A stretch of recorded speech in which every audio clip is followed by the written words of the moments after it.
what is up my Shadowverse soldiers, and welcome back to another Shadowverse Evolved video. So today we're going to be doing the ultimate tier list for set 3 Flame of Laevateinn.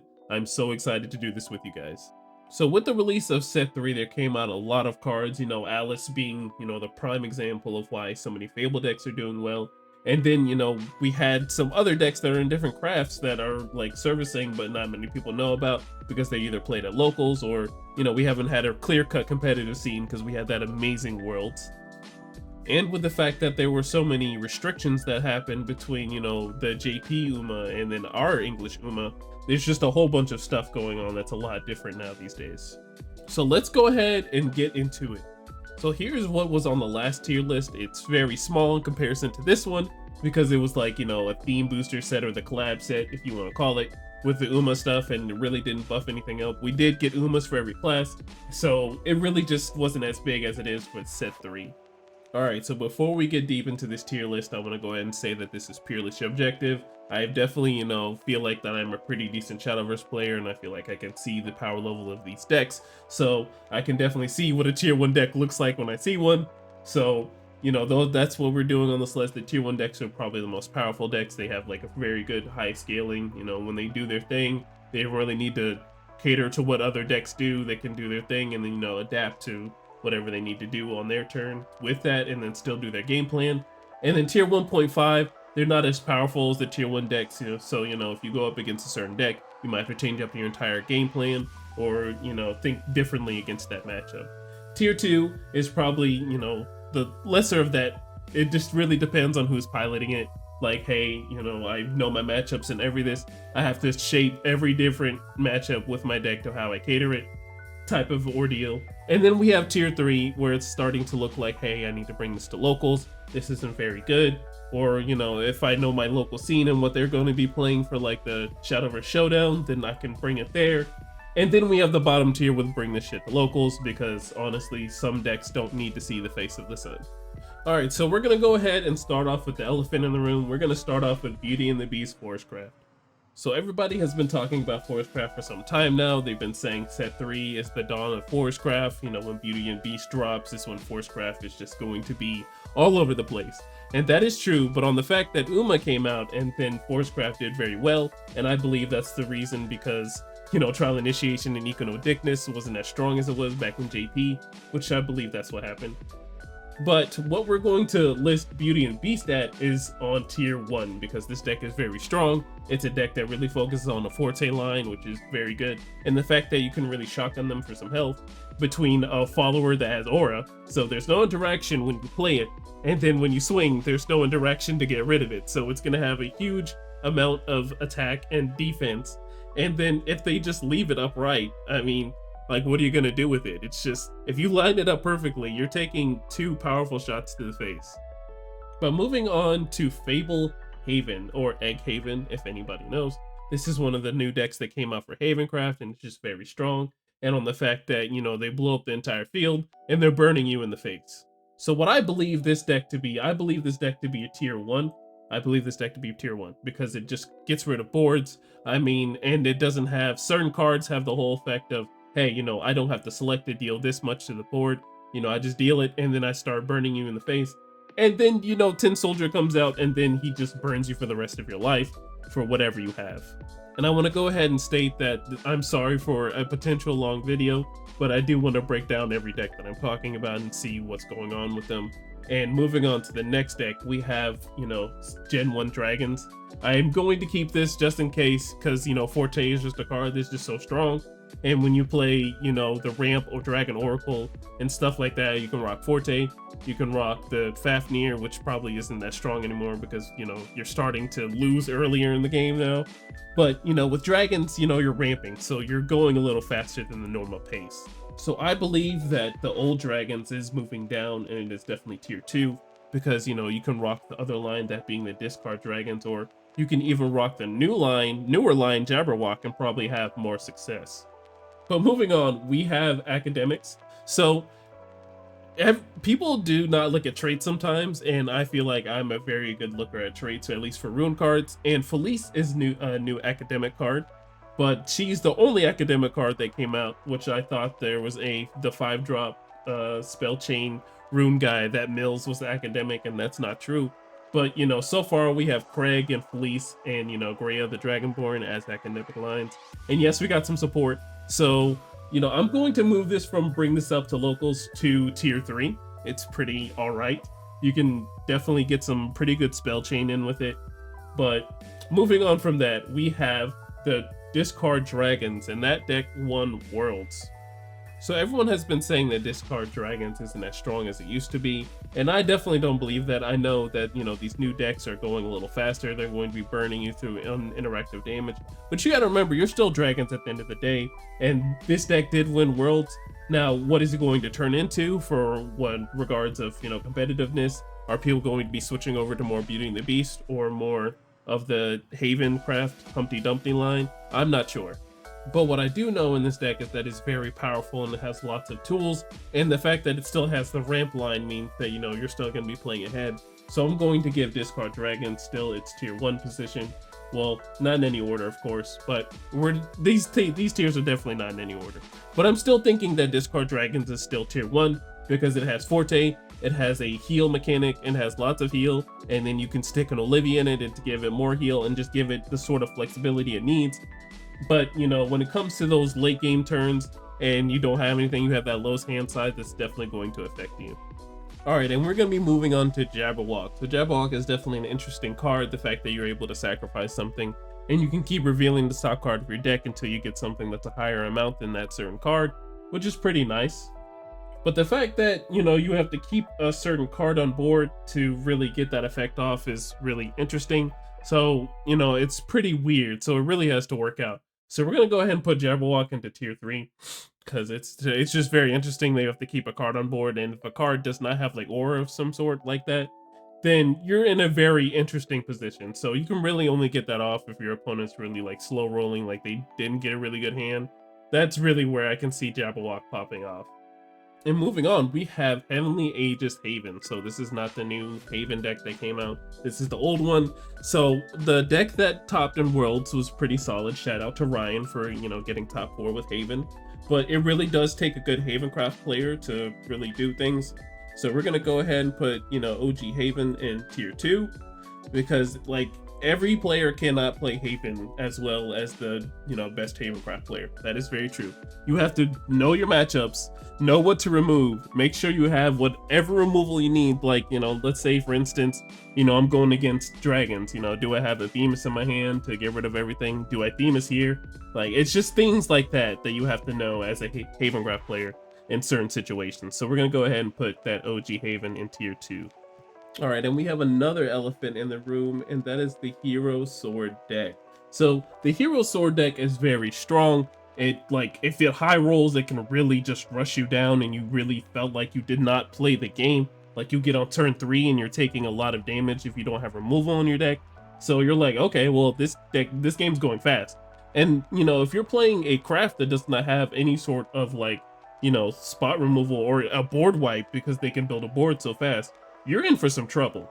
So I personally believe Hero Sword to be in tier 1 because unlike, you know, the other aggro decks that we have that we will definitely get into in the next one, it doesn't have to do an extra requirement and able to get so many cards on board or, you know, to do as amount of damage that you want to do.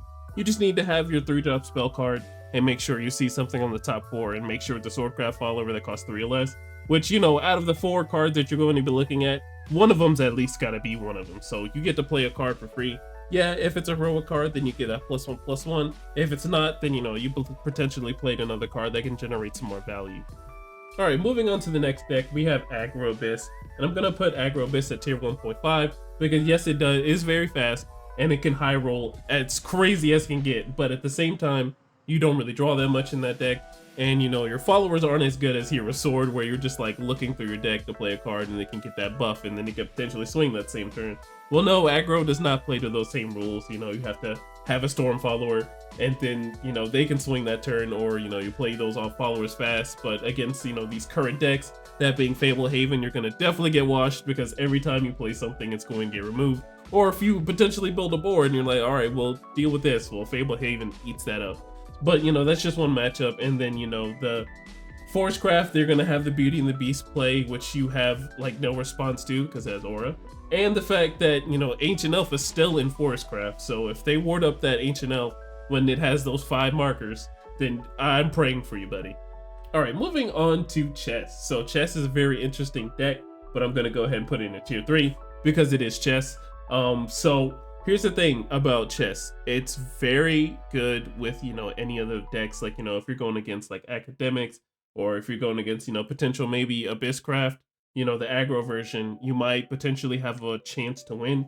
But there's a situation where you might not get your Magical Bishop or a Milady Queen, and you really want to see the Magical Bishop on turn 2, so you can go ahead and have that pawn in the EX area so all your other chess pieces can potentially get the value that they need, that being the 1-drop ward. And then, you know, just having a pawn that you can play whenever you play the Magical Knight and whatnot. So it's really dependent on those plays, but it's really a tier 3 deck. I definitely wouldn't see this in like a regional or anything, or any of like the topping decks at any event. Next up, we have the premier card for the deck. We have Laevateinn Dragon. So far I've been hearing lots of things about draconic weapons that, you know, they're pretty cool, they're interesting. Yeah, they're cute and all, but they're definitely tier 3. I wish the Laevateinn Dragon had a pretty good solid list to work with it. You know, the set is built around you, so I feel like you should have a really powerful card. Well, you know, that doesn't really go for this instance because Laevateinn Dragon isn't too powerful. It's definitely getting overshadowed by Discard Dragons because Discard Dragons still does what it needs to do. Has Forte, has Burn Line, has Heal, all that stuff. Oh man, so it's going to kill me to say this, but I am a prominent rune player. I love playing Runecraft, and looking at D-Shift, this is my favorite version of Runecraft. And oh boy, when they released Wizardess of Oz, I was like, okay, so the next spell that you play is gonna cost 4 less. So, you know, D-Shift can become a 3-drop. But man, oh man, let me tell you, when you add Wizardess of Oz to your deck, you're going to have to get in crazy reps and put your ratios in correctly. So what I'm going to put D-Shift as, and it hurts me to say this because I feel like this is it's like the second strongest version of Runecraft. I'm going to have to put D-Shift in tier 3. Definitely play this with your friends. You know, you could probably top a championship with it, but it's definitely not where it needs to be right now. I feel like, you know, I'm just waiting for Runecraft to get the justice it deserves.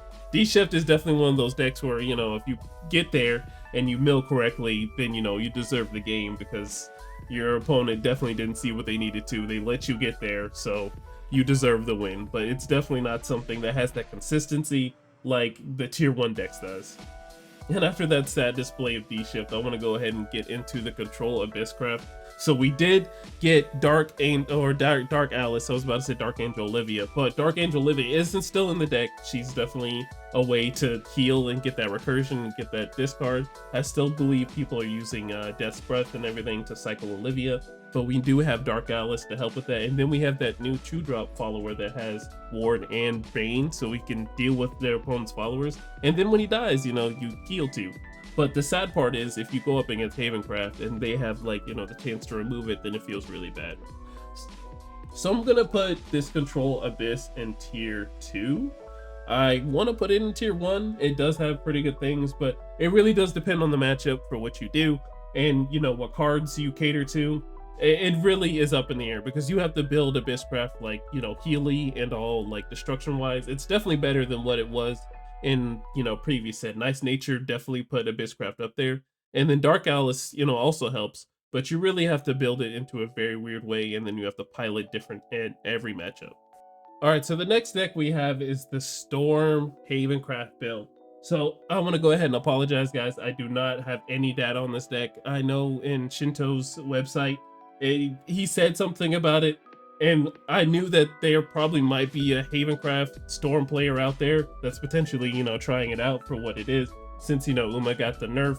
But I don't believe this deck is going to be very good. It's probably bring the shit to locals type thing.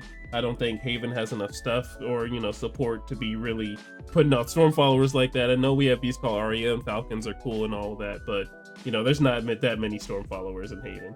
All right, next up we have Big Daddy Earthright Dirt Rune. So as another aspect of Rune Player, I believe this is the best version of Runecraft because it has a way of doing that uninteractable way of burning. So I'm gonna go ahead and put it in tier 2. It's definitely the best version of Runecraft, I believe, because you still have your big Erasmus play to definitely deal 6 damage and then deal 2. And then if you want to rock Wizardess of Oz, you can, but you don't really need it because like you're only going to be playing like one spell from it, and that's like Golden Protection to use off your Ancient Alchemist. And then they have that new amulet card that can search for an Earthright follower, which is pretty good, so you can help with the consistency of digging through your deck. So that's why Runecraft Earthright is tier 2 for me. All right, next up we have Vampires. So I was definitely sleeping on this deck. I didn't think it was very good, and I honestly am going to say that it still stinks. It's still very bad. It needs some more support. I like the fact that it has like a new way, like with the new cards, like if you deal damage to the next card you play has +1/+1. And you could probably do that and play with your Vania Vampire Princess line, but I'm super not sure. I believe it's still in the bringing this mess to locals. It's not very good. And just to speed things up about Masquerade Ghosts, I'm definitely gonna do that too. It's still not the best version. It's very nice. I like what it does. I like what Masquerade Ghost does, that every ghost you play is going to get an extra way to attack, but it's still weird in what it does. And next up, we're going to be talking about the Uma deck. So Uma is definitely getting pushed into the back line, but I'm still not going to sleep on Uma because they can build a pretty, not per se a huge board, but they'll play those 3 followers pretty quickly. Once you play that Daiwa Scarlet and that Vodka goes off, you play that first spell. Alright, yeah, you're definitely in for some trouble because Vodka is going to have that rush. They're going to be swinging into followers, and they're just going to have a huge stat line. And if you're not going to be doing like per se 5 damage to a certain follower and you let it live and it swings, and then they play something else and it gets that storm, oh yeah, you're in for a bad time. So we're going to put Uma in tier 1.5. I don't believe it's going to be tier 1. It's taking a back seat to all these decks that are doing very well and prominent. So Uma is still something to watch out for, but yeah, watch out for it. All right, so next up, I believe, is another version of Runecraft that you do need to watch out for. Yes, D-Shift and that kind of really stand hand in hand, but this is the version of Runecraft that popped up at Worlds that was in the first round on the stream, if any of you watched it. But this is just, the regular spell chain rune. Like, they're going to be doing golems, they're going to be doing the Rune Blade Summoner, and stuff like that. And I'm going to give this deck tier 2 as well because it rocks a whole lot faster than the other 2 decks. And then, they're not really playing anything too crazy. But, when they get into those late games where they're like, hey, I'm going to play my Runeblade Summoner, and it's going to swing that same turn. And that next turn, I know you have to focus on this Runeblade Summoner. If, your deck doesn't really cater to that, then, best of luck to you. But if it does, then I'm having a harder time. All right, next up, we have the OG Forestcraft combo. So one thing about this deck is it was doing very good. Shout out to Bellaboo for representing all the Forestcraft players, and that crazy build that no one thought was going to be so crazy. You boosted up from going like to 3rd place at like a LCQ in SoulCal or whatever it was, and then you popped up and got 2nd place. So shout out to Bellaboo. I'm going to say that much. And I'm going to give this deck tier 1.5. It's definitely not tier 1 anymore. I would definitely believe, like prior in the Uma craft, that this deck was definitely tier 1. It definitely has a strong endgame line and it has lots of mid combo removal and stuff like that. It definitely has it, but it's definitely getting pushed into the back line because Beauty and the Beast just has a really strong endgame, and they're going to be setting up and doing that. And then, while they're doing their setup for Beauty and the Beast, they have the Ancient Elf and the Marvelous Sunday where they can keep bouncing and getting their just their buffs that they need, just the survival and the buffs that they need. And then they're going to be swinging in with Beauty and the Beast. They can commit for like a 1 turn to just play it, and then if there's another Beauty and the Beast in the EX area, they're going to play another one and then swing, and that's going to be the game. But another deck I don't want to forget about, and that is the OG Sword. So let's not sleep on OG Sword. It's definitely still on the map. We do have Hero Sword, but OG Sword is definitely taking a little back step because Hero Sword just has, it's a little cheaper, so everyone's having access to it, and it goes a little faster, and that's why it's tier 1, because it can really swing for a lot very quickly.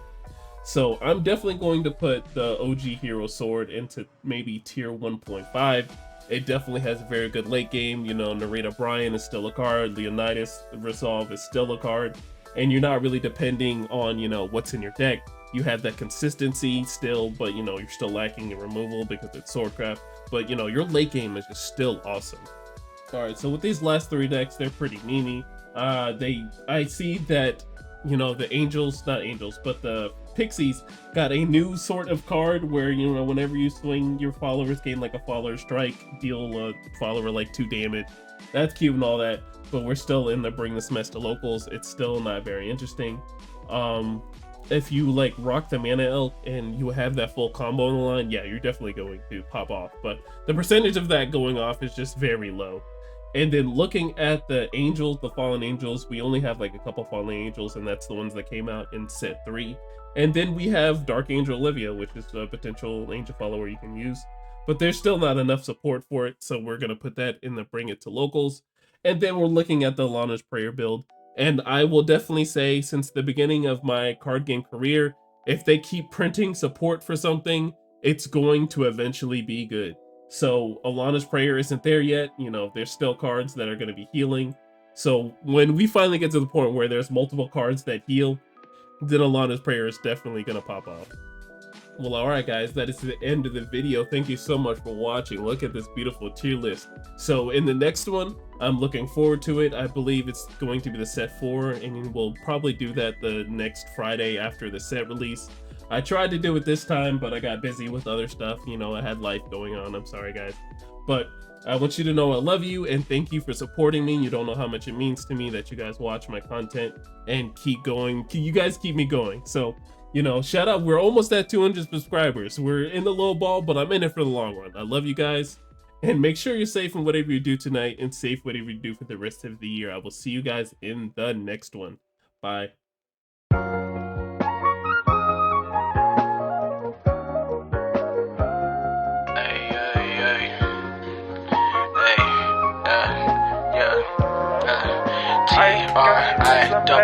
I gave you all my love, baby, my heart is cold when you're around. You warm it up, liquid gold, baby, yeah, you warm it up, liquid gold, baby, and my affection, all that paper you wasted. Take my love.